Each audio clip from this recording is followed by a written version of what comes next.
Кыргыз профессионал адабияты 20-кылымдын 20-жылдарынан баштап 10 жылдыктар аралыгына бутуна туруп калды. Ал эми 60-70 жылдары айрым бир табылгалар менен дүйнөлүк адабий аренага чыгышты. Бул мезгилдин калемгерлери өздөрүн ар тараптуу изилдеп, чыгыш менен батыштын тажрыйбалуу адабияттарынын стилдерин, ыкмаларын өздөрүнө сиңиришкен. Өздөрүн алган нерселерди кыргыз адабиятына сунуш кылышты. Бул процесстер ошол мезгилдин калемгерлерине жаңыча ой пикир, жаңыча идеяларды алып келгенге жол ачкан. Ушул 1969 жылы өзүнүн таң алдында деген ырлар жыйнагы жарык көргөн Асан Жакшылыков ушул адабий айдыңында салымын кошуп, китептерин тартуулап келди. Асан Жакшылыковдун кыргыз адабиятында эмгек кылып келе жатканына 50 жылдан ашты. 50 жыл ичинде анын кандай гана китептери, чыгармалары жарык көрбөсүн, адабиятчылардын оюнда, көңүлүндө болду.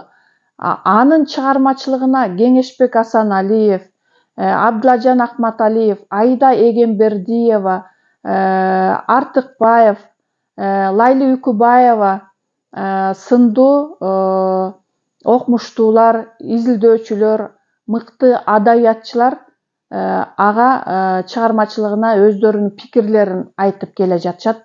Биз Асан Жакшылыковду өзүн акын катары тааныйбыз.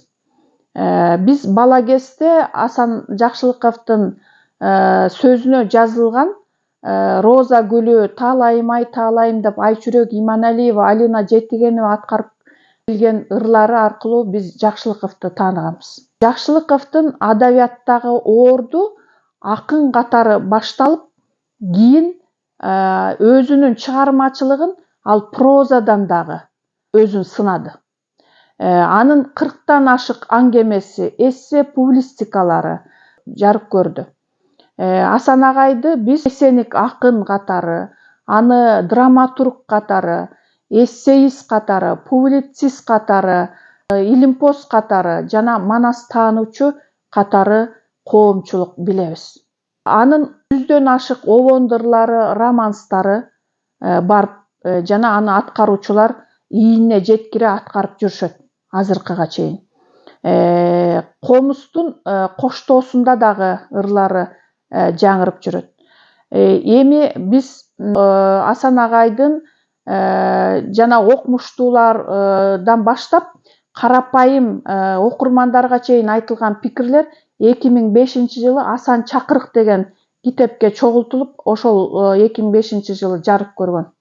Ошондой эле Илимдер академиясынан Чыңгыз Айтматов атындагы Тил жана адабият институтунда кыргыз адабиятынын тарыхынын 10 томдугу жарык көрдү.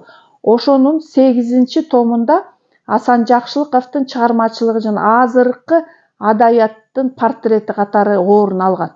Ошондой эле Асан агайдын 40тан ашык аңгемеси, ошондой эле Ыр чабыт деген китебинде анын 20дан ашык поэмасы кирген.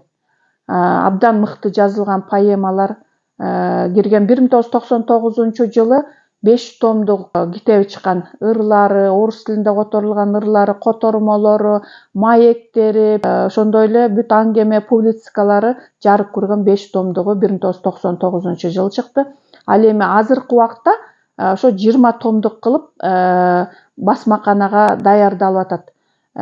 Ошол аалымча кошумчалар кошулуп, жаңы чыгармалары, жаңы аңгемелери жарык көрдү. Алардын ичинден кийинчерээк бир 3-4 жыл аралыгында Асан Жакшылыков учкул саптар менен абдан жакшы иштеп атат.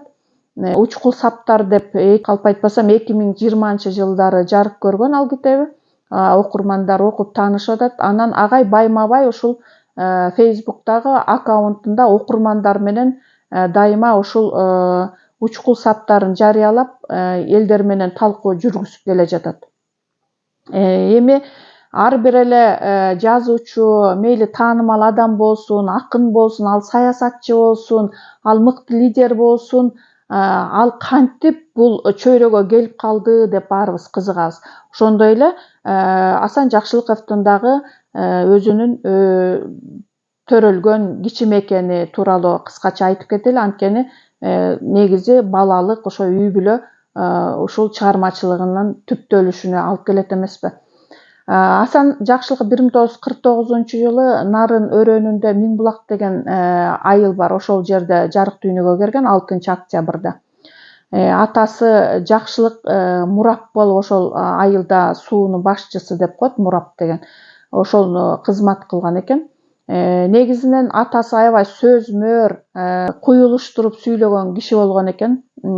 Анан Асан Жакшылыковдун өзүнүн энеси ошо 3-4 класс окуп атканда эрте кайтыш болуп калган экен дагы, чоң апасынын колунда, ошонун колтугунда чоңойгон экен.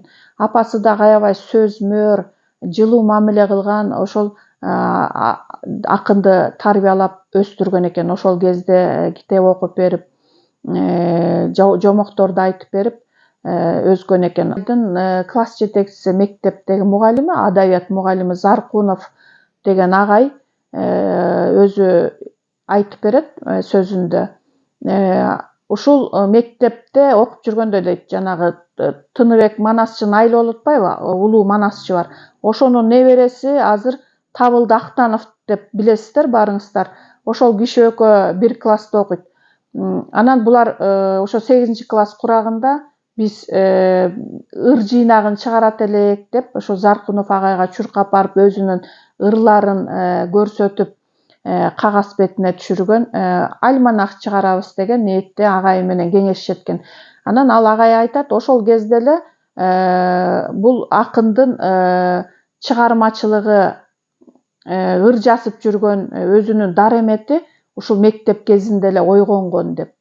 Бирок Асан Жакшылыковдун ал дароо эле келип ошол акын болуп же ошол чөйрөдө эмгектенген жок. Себеби ал атасынын айтуусунда, атасынын акылы менен ал ошол суу тарапка келип тапшырат. Кийин бүтүп барып Нарынга атасынын айылында иштеп жүрүп, анан чыгармачылык жан дүйнөсү ошол ал иштердин баарын таштап, анан акырында ошол чыгармачылык менен эмгектенип баштаган экен.